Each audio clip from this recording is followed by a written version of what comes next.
she's a bad mamma jamma, just as fine as she can be.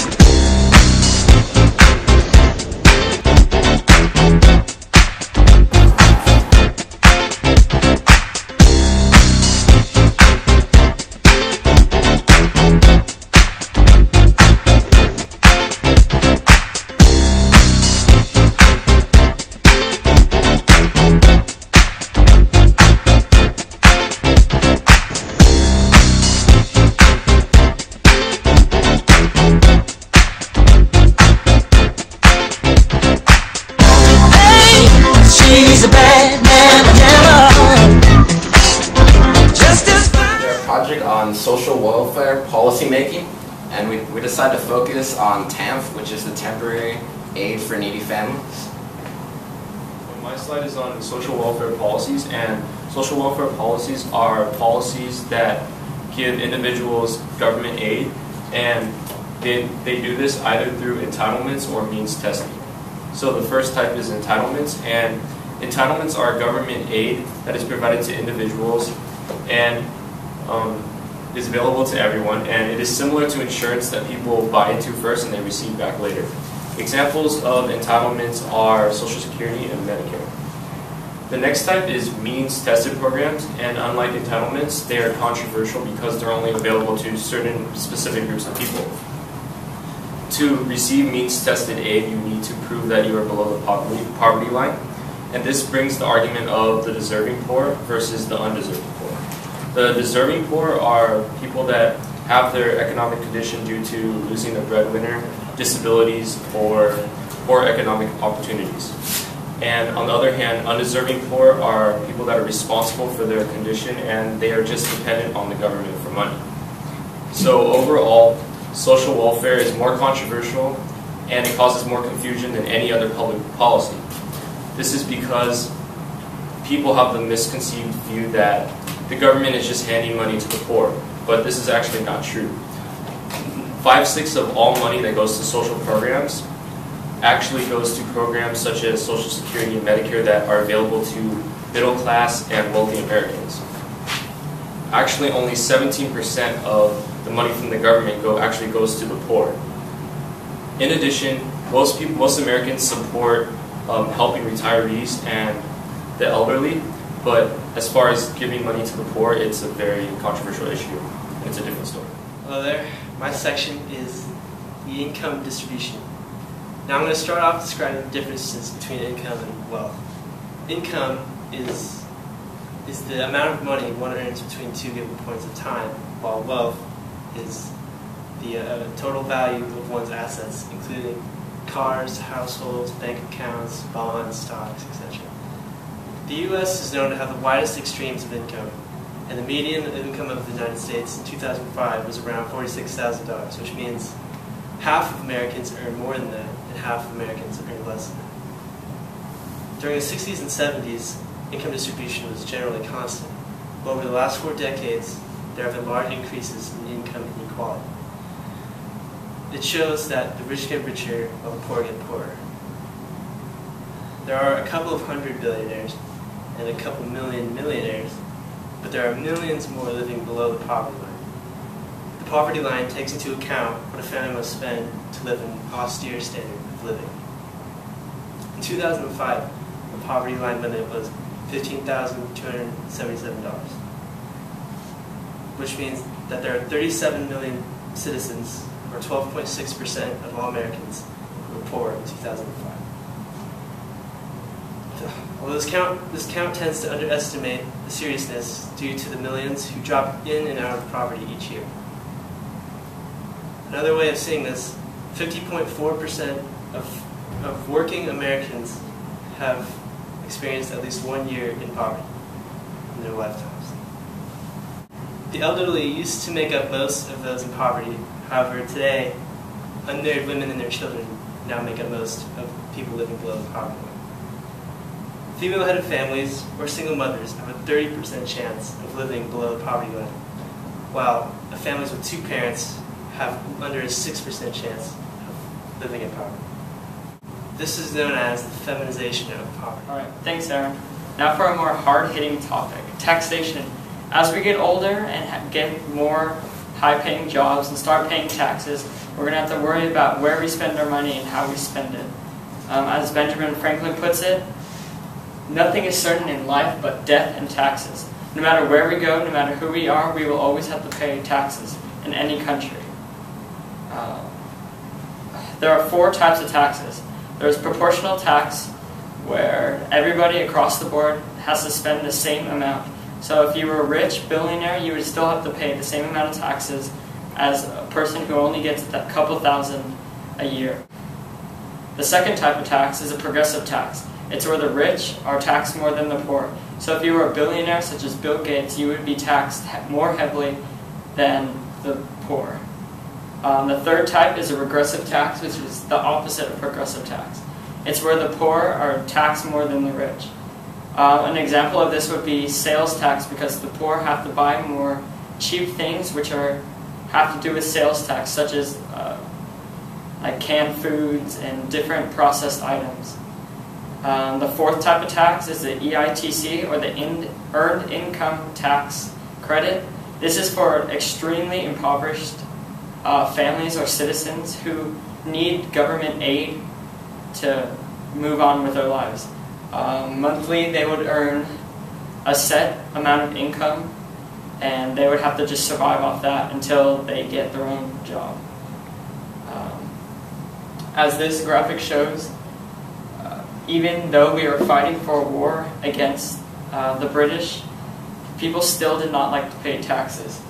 As it reads, it says, "As for me, I believe in no taxation with or without representation." It's not really a big problem for us right now, but as we start to get older and get families and get jobs, taxes are going to make up a huge part of our life. I'm going to be talking about key legislation. The Social Security program is the largest social program in the world. In fact, the majority of our federal spending goes only to this program. Social Security was first introduced in 1935 under the FDR administration in his New Deal. Along with the Social Security program came AFDC, which was the Aid to Families with Dependent Children. This was basically an assistance program that gave help to families of those that had single parents or were in low income brackets. Now, jumping to 60 years later, under the Bill Clinton administration came the Personal Responsibility and Work Opportunity Reconciliation Act, or PRORA. It's basically a reformed version of the Social Security Act of 1935.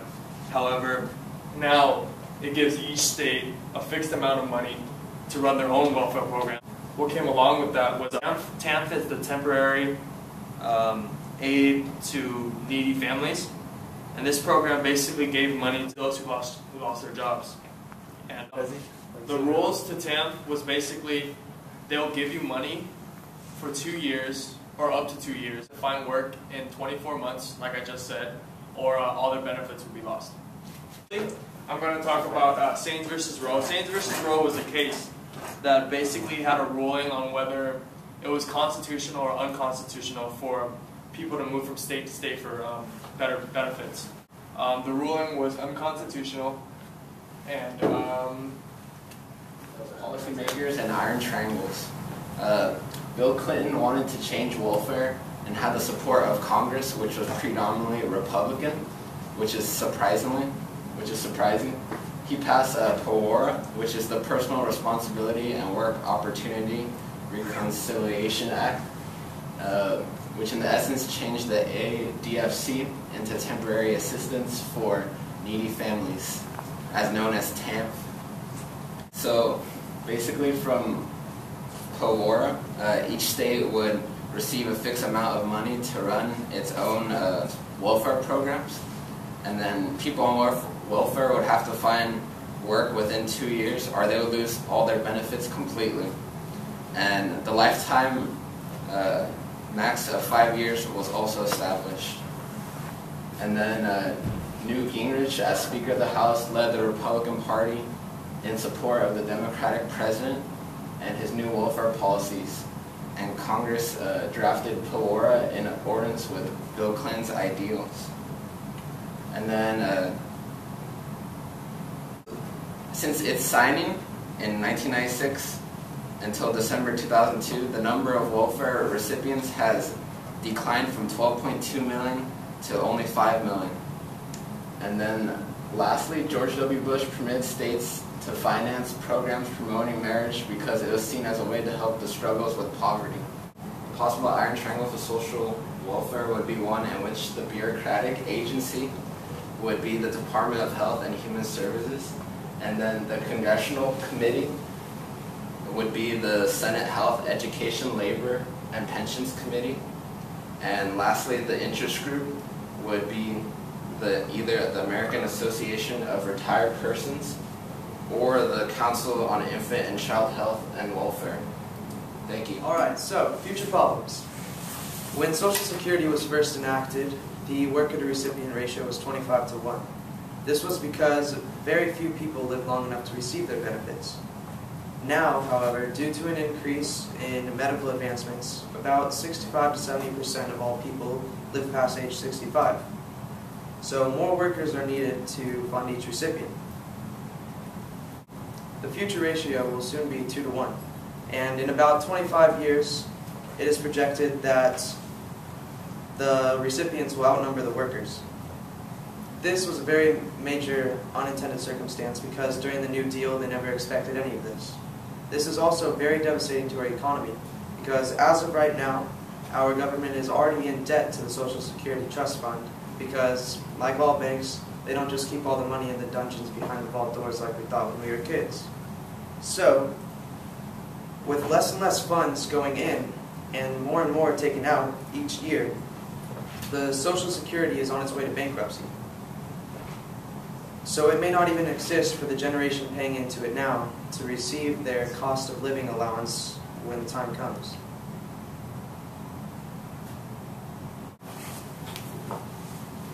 So, TANF. TANF stands for Temporary Assistance for Needy Families.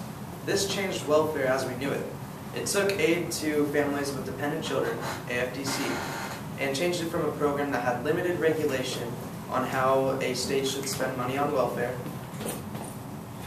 and it gave a fixed amount to each state to spend accordingly. Temporary Assistance for Needy Families was able to get millions off of welfare by encouraging both the states and the people to do their part in helping society. Initiated by PROWARA, the Personal Responsibility and Work Opportunity Reconciliation Act, welfare recipients would have to find work in 2 years or lose all benefits. They were allowed a total of 5 years on welfare in their lifetime, and it gave states a specific amount of money to use on welfare. Specifically, TANF influenced state welfare programs by threatening financial penalties on the states if fewer than 25% of adults were in the workforce. If fewer than 25% of adults on welfare were in the workforce by the end of the year. Most states met these obligations, and nationwide about 33% of adults on welfare had entered the workforce. Although this was able to help get adults into the workforce, they were only working low-income jobs. And with long hours each day, they were still only able to bring in an average of $8,232 per year for their families. This is extremely low and leaves them in terrible living circumstances, so there's still a lot of work to be done.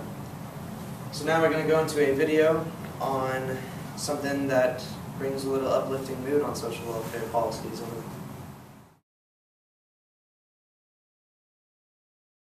I wanna get those welfare benefits and spend every bit on cigarettes. I'm on Sam, baby, I'm a Sam, hoochie mama. Crack with your daddy all night long. I wanna get those welfare benefits and spend every bit on cigarettes. I'm on Sam, baby, I'm a Sam, hoochie mama. Crack with your daddy all night long. I wanna get those welfare benefits and spend every bit on cigarettes. I'm on Sam, baby, I'm a Sam, hoochie mama. Crack with your daddy. I wanna be on welfare, so freaking bad.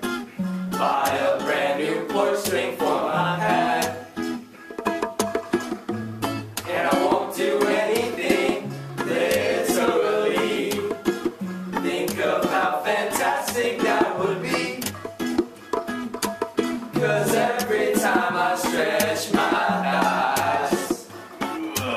You'll be asking someone if they want fries.